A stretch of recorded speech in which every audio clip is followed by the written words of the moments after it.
Now, I asked a question before we went on the break, and I think we'll just dive right into it. Yeah, so it's really important to monitor your parents, your children's progress. But now, from what we have established, you don't just monitor them on nothing, right? There are expectations, there are objectives, and then you say, okay, this is the design I want to create. If we could use that word, I want to create children who are going to be great, whether they are doctors or they are lawyers or they are engineers or they are architects, whatever. It's like an architect designing a frame, a building, and saying yes. So you don't design a bungalow and expect to build a duplex. You don't design a duplex and expect to see a bungalow. So you want to match design with expectation and outcome, for which you say, okay, my child can go to any and any school. But you're also thinking about the economics of schooling, of training your children. And so you say, okay, this is my economic ability, my economic strength. So within these confines, I think I can find a school that is fitting for my child, whether it is free schooling or it is government schooling or grammar schooling or private schooling or whatever the schooling arrangement. Yeah. And then based on that arrangement, you can now say, I've invested so much in your life and I'm not getting the kinds of results that I want. The results are based on objectives, not based on nothing. Okay, so you don't just see a child not doing well and you say the child is not doing well. There should be results based on expectations, based on objectives, right? And then that's where you come back. I pay so much for your fees. I look through your notes. It's required that I look through your notes to be sure that there's content. Because you look through the notes of a lot of children, the content doesn't really match the fees.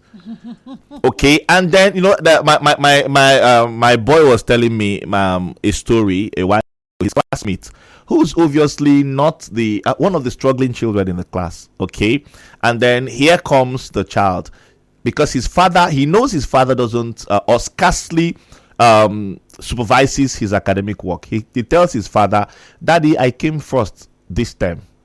And the father is like, wow, doesn't look through his notes, doesn't look through his result, doesn't even know what he's talking about. And the father goes in and buys him a phone. Just on the story of Daddy, I came first. Right? And for me, that's really poor. Because a lot of parents are beginning to see it like a distraction, looking through their child's notes. Because when you look through the child's notes, okay, if you went to school, you can assess correctness to some extent. Who should be saddled with the responsibility of ensuring that money is not wasted? This child is doing his part, the parent is doing their part, and the school and the school administration, they're doing their part as well. It's teamwork. Yeah. So I like to talk about the making of the 7-star pupil or 7-star student, and you identify a whole lot of factors that come into play. Okay, we have the role government has to play, okay, through policies. I mean, schools in Rivers State are conditioned now to a certain resumption and closing date.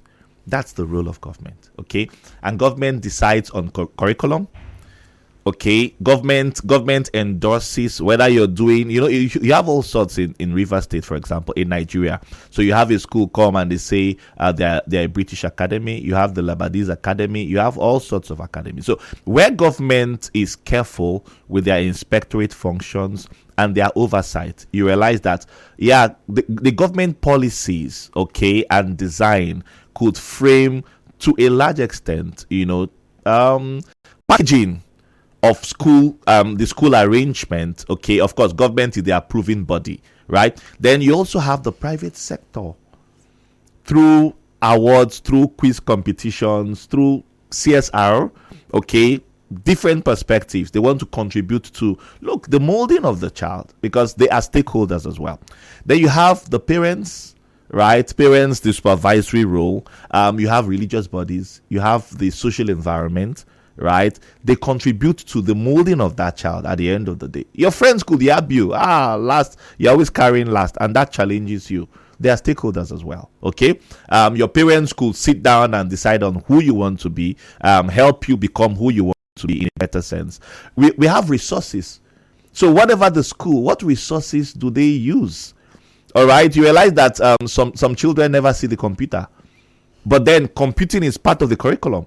Okay, and there are other resources. You have all sorts of learning aids and softwares and packages that are promoted by different private organizations. You have this note, you have the other one, some on computer, some on the phone, and all that resources. Okay, all that aid. You also have the child. The child is a major contributor to his success, because if you provide all of these resources, all textbooks and all of that, and the child refuses to use them, the child will still fail. If you provide, see, there are schools that are doing very well, but the children have not opened up their interests to learning. You have flogged, you have disciplined, you have beaten, you have invited the parents. Parents are just fed up. You've had PTA meetings too. All sorts of stuff, right? And the child has decided, I'm not cut out for education.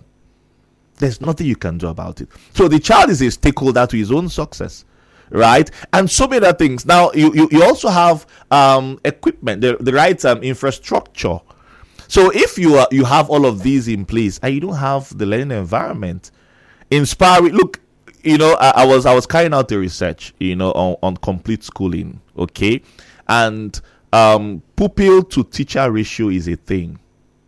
Sometimes one teacher is having to, like back in the day when we were in school, a teacher is faced with 70, 80 pupils, 120 pupils in some government settings, okay, versus the UN standard of 1 to 25. It's a thing. Then what is the painting like? So government should regulate even the classroom painting. Are you using the traditional chalkboard system, or using the whiteboard system? All of that because of the chalk dust, and for asthmatic students, the health challenges of students. So all of those things should be factored into the entire learning package. It's not just about going to school, okay? It's about ensuring proper tooling and proper arrangement. So while the child is learning and then there's a leaking roof, then the child is distracted. While the child is learning and the environment outside, the external environment, is noisy, then it becomes a distraction as well, okay? The welders, the blaring of horns from cars and all that, those are distractions. So you ensure that even the situation of the school should meet a certain minimum standard. So a whole lot comes in. So before you ask the question, whose responsibility? All of these, all of us, it's our responsibility. Even as strangers, you see a child. I know a number of times I've had to caution children. You shouldn't be strolling on the road, okay, at 10 o'clock, at 11 o'clock. We as society, a woman wrote a book, she said it takes a community to raise one child. Okay, you see that child that is not yours, just strolling on the road. The child could be in harm's way. You see a young girl who should be in school, she's strolling with a much older boy, a much older man. What is happening? Has she any eyes? We should pay attention to these details, okay?